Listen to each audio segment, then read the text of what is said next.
Students இப்போ பார்க்க போகிறது அத்தாசம் பாரு. தாமரை pays 7,500 rupees as a rent for 3 months. சரி right. In with same rate how much does she have to pay for 1 yearன்னு கேட்குறாங்க. இது யூனிட்டரி மெத்தடில் போடணும், டேபிள் மெத்தடில் போடக்கூடாதுன்ட்டாங்க. சரியா? ரைட்டு பாருங்க. ஓகே, யூனிட்டரி மெத்தடில் தான் போடணும். சரி ரைட். கிவன் அப்படின்னு சொல்லி எழுதி பாருங்க. 3 months ரெண்ட் எவ்வளவு? 3 month ரெண்ட் எவ்வளவு?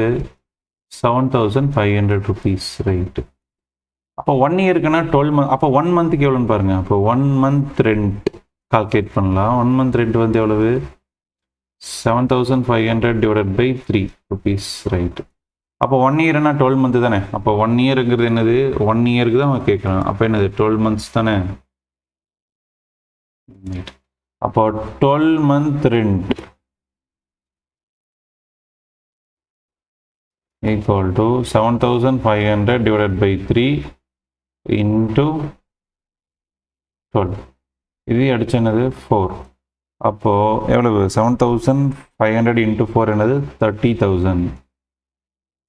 30,000 rupees வந்து என்ன பண்ணியிருப்பாங்க? பே பண்ணியிருப்பாங்க. ரைட். இப்போ 12 month ரெண்ட் வந்து எவ்வளவு? 30,000 rupees. That's all. இதுதான் இதோடைய ஆன்சர். Okay, clear? ஏன்னா யூனிட்டரி மெத்தடில் இதுதான் இப்படி தான் போட சொல்லியிருக்காங்க. பட் நம்ம வந்து அப்பால் என்ன பண்ணியிருப்போம்? ரேஷியோ மெத்தடில் போட்டிருப்போம். பட் யூனிட்டரி மெத்தடில் இது மட்டும் போட்டால் போதும். ஸோ 2 மெத்தட்லையும் நீங்கள் போட கற்றுக்குங்க. Okay, thank you.